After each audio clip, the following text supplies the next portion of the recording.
Chers jeunes conscients, bonsoir. Nous nous retrouvons une fois de plus sur Info 3 pour analyser la situation sociopolitique en République démocratique du Congo. Bien que la situation du jour le jour, elle commence toujours par une note triste. Bon, aujourd'hui, nous allons quand même changer un peu. Les FARDC, chapeau bas à nos vaillants héros. Ils ont été supérieurs aujourd'hui par rapport à l'ennemi, avec les affrontements qu'il y a eu au niveau de Kalehe. Donc, malgré ces prétendus cessez-le-feu du M23 avec l'AFC, ils cherchaient à pénétrer la ville de Goma et la ville de Bukavu plutôt. Heureusement, nos vaillants FARDC ont été supérieurs. Ils ont non seulement résisté, mais ils les ont repoussés. En parlant des affrontements, mesdames et messieurs, une information qui nous est parvenue dans la soirée, quelque chose qui m'a fait personnellement mal, c'est la mort de l'artiste Idengo Delcat. Sa vie, moi je la compare un peu à celle de Tupac. Bon, vous me direz, bon, ce n'est pas la même histoire. Moi je dirais c'est la même histoire, mais ce n'est peut-être pas la même gloire. Parce qu'avec Tupac, à l'époque, ce n'était pas facile pour lui. Né dans le ghetto, de race noire, il y avait encore le racisme. Alors, il dénonçait les systèmes.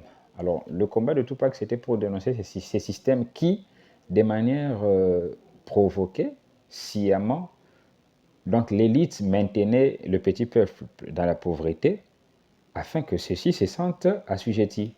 Donc, tu es tellement pauvre que tu finiras par tendre la main à un politicien ou tendre la main à un milliardaire ou tendre la main à quelqu'un qui vous fera travailler pour lui afin que vous ayez du moins de quoi manger. C'est pourquoi Tupac avait inventé le terme Thug Life. Donc, c'est le T-H-U-G qui veut dire de hate you give, c'est-à-dire la haine que vous faites, que vous naissez en nous, ça énerve tout le monde. Thug Life. Alors, c'est similaire à l'artiste Delcat Idengo. Il est longtemps connu pour ses chansons qui n'épargnaient pas le régime. Et aujourd'hui, il est mort en plein tournage, en train de tourner justement le clip d'une chanson en dénonçant le M23. C'était à Goma, mesdames et messieurs, c'est-à-dire sur le terrain où le M23 occupe. Mais la problématique reste entière, c'est-à-dire qui en voudrait à la vie de l'artiste. Bien sûr, il n'avait pas que d'amis, il avait beaucoup d'ennemis. Et d'ailleurs, ça fait pas plus de 2 mois qu'il sortait de prison. Il a toujours été virulent dans ses chansons. Mais, bon, est-ce que le rebelle aurait-il reçu l'ordre de tirer à bout portant l'artiste pour qu'il perde la vie? Ça, c'est un autre problème parce que normalement, bon, l'artiste n'est pas fou. Il est entré au studio, il a composé sa chanson, après il était en train de le tourner, le clip. Il savait que c'était un terrain miné parce que Goma est contrôlé quand même massivement par le M23.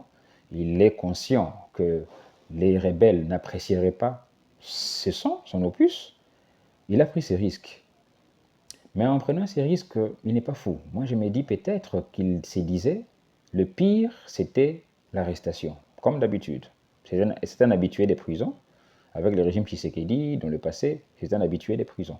Le pire pour lui, c'est l'arrestation.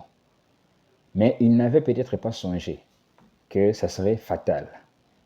Alors, les rebelles ont tiré à bout portant. Jusqu'ici, ce sont les informations qui nous sont parvenues. Le ministre Mouyaya aussi l'a confirmé. Il a dénoncé ce meurtre, bien que moi, personnellement, ça me fait toujours mal parce que je me dis, ou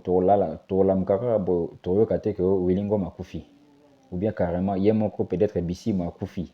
Mais c'est toujours nous qui perdons des généraux, nous perdons des colonels, nous venons maintenant de perdre l'artiste, sans compter les femmes violées et les enfants qui s'en vont. Bon, est-ce que le combat reste équilibré? On ne sait pas. Mais je disais, l'artiste pouvait peut-être s'imaginer être mis en prison. Mais directement, le coup fatal qu'il achève, parce qu'il a succombé de ses blessures, je me dis, si tel est le cas, ça n'aide pas Corneille Nangaa. Et d'ailleurs, ça ne l'a jamais aidé parce que c'était un rebelle, il n'a pas de réputation à sauver. Bien que personnellement, il aimerait sauver sa réputation pour dire, bon oui, ce sont les FARDC qui pillent, nous sommes ici, nous sommes des libérateurs, nous sommes en paix. D'ailleurs, nous demandons aux civils de rentrer, de reprendre le commerce, nous demandons aux banques de réouvrir, bien qu'il y a toujours ces discours-là, c'est un discours de rebelle. Alors, il n'a pas de réputation à sauver. Mais je pense que lui aussi, il pouvait se dire, bon, pourquoi les soldats ont tiré au lieu de ramener l'artiste. S'il y avait un problème, s'il avait un son contre eux, l'AFC, il fallait peut-être le ramener ou le remettre encore au cachot. Pourquoi le tirer? C'est compliqué.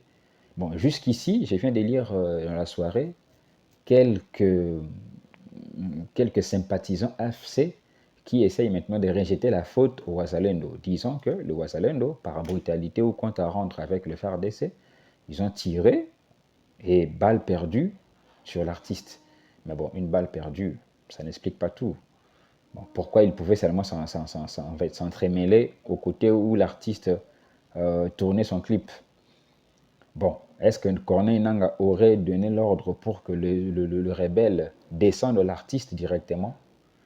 Est-ce que ça pourrait être vrai que le FARDC ont fait cela?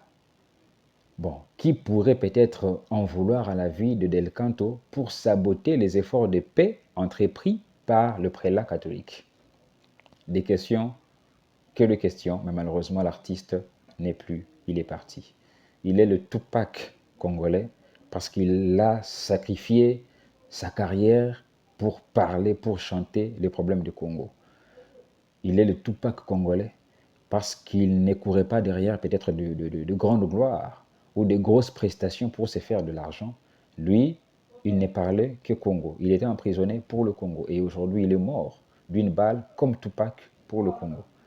Que j'espère que l'État lui rendra des vivants hommages. Au cas contraire, nous les faisons déjà. Le problème, c'est que c'est seulement nous qui perdons de grandes personnalités. Du côté de l'ennemi, apparemment, il reste serein.